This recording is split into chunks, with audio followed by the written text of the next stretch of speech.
নমস্কার বন্ধুরা, আমি একটা নতুন রেসিপি নিয়েছি। রেসিপিটা প্রথম থেকে লাস্ট অবধি দেখার অনুরোধ রইল। দেখো, এখানে হচ্ছে মাটি আলু। এটা মাটির নিচে হয়।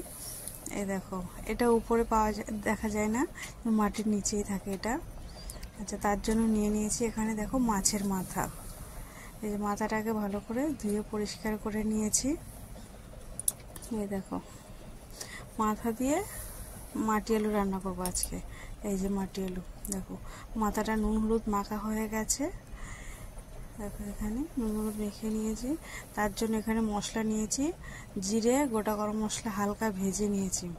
দেখো কড়াই গরম হয়ে গেছে। এখানে কড়াইতে আমি তেল দিয়ে দেব। এই যে তেল দিয়ে দিয়েছি।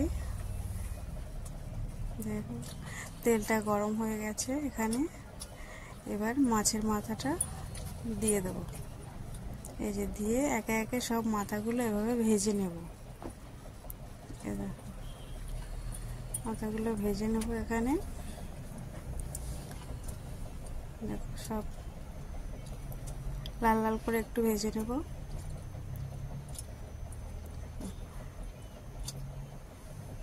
আলুটাকে ভালো করে কেটে গরম জলে একটু ফুটিয়ে নিয়েছে। যে একটু গরম জলে ফুটিয়ে নিতে হয়, আলুটা একটু লালা লালা ভাব, তো গরম জলে দিলে ওটা ঠিক হয়ে যায়। যে মাথাটা ভাজা হয়ে গেছে। দেখো আলুটাকে আমি ভালো করে পরিষ্কার করে ধুয়ে নিয়েছি। দেখো লালা ভাবটা নেই। এখন কড়াইতে তেল একটুখানি আছে, আর দেবো না, আলুটা দিয়ে দেব। এই যে আলুটা দিয়ে দিয়েছি, স্বাদ মতো লবণ দিয়েছি। এখানে দেখো এবার দিয়ে দেবো লঙ্কা বাটা। এই যে লঙ্কা বাটা দিয়ে দিয়েছি। দেখো এবার দিয়ে দেবো ধনে গুঁড়ো। এই যে ধনে গুঁড়ো দিয়ে দিয়েছি। এবার এখানে দেবো হলুদ গুঁড়ো। হলুদ গুঁড়ো দিয়ে দিয়েছি। দেখো এবার ভালো করে নেড়ে চেড়ে নেব, যেন মশলাটা আলুর মধ্যে ঢুকে। দেখো ভালো করে কষিয়ে নেব আলুটাকে। দেখো এখানে দেখো কষানো হয়ে গেছে। এবার জল দিয়ে দেব। জলটা পরিমাণ মতন দেব, খুব বেশি দেবো না, ঝোল হবে না, মাখা মাখাই হবে, কিন্তু আলুটা খুব তাড়াতাড়ি গলে যায়। এই দেখো, আমি তো এই মাটি আলু খুব ভালোবাসি। এই যে ফুটছে, দেখো এখানে ভেজে রাখা মাছের মাথাটা এখন দিয়ে দেবো এখানে।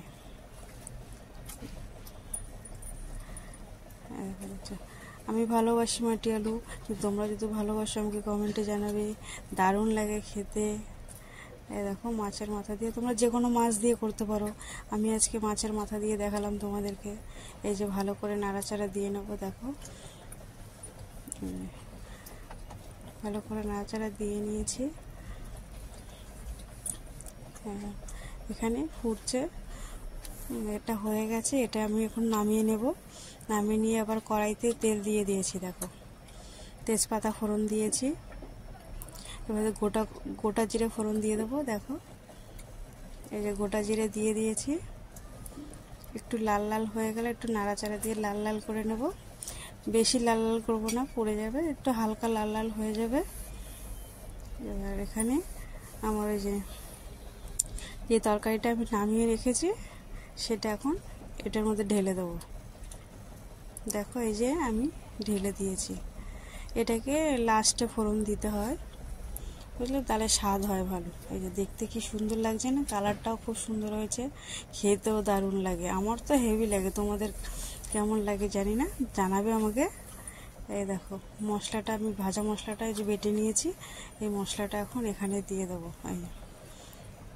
দিয়ে ভালো করে নাড়াচাড়া দিয়ে নেব। মশলাটা মাছের মধ্যে আলুর মধ্যে ঢুকে যাবে। দেখো এটা খেতে দারুণ লাগে। দেখো দেখতেও সুন্দর হয়েছে, খেতেও দারুণ লাগবে। তোমরা বাড়িতে ট্রাই করে দেখবে। যে কোনো মাছ দিয়ে তোমরা করতে পারো, আমি মাথা দিয়ে দেখালাম। ঠিক এখানে তরকারিটা আমার হয়ে এসছে। এই দেখো তোমরা বাড়িতে বানাবে, বানিয়ে খেয়ে দেখবে কেমন লাগে। দেখো এই যে ফুটছে, তরকারিটা এখানে হয়ে গেছে। এই দেখো আলুটা খুব সুন্দর গলে যায় তাড়াতাড়ি। চলো, কে কে ভালোবাসো আমাকে কমেন্টে জানাবে। দেখো আমার তরকারিটা এখানে পুরো কমপ্লিট হয়ে গেছে। এই যে দেখো কি সুন্দর লাগছে দেখতে। চলো টাটা বাই, আবার পরে দেখা হবে।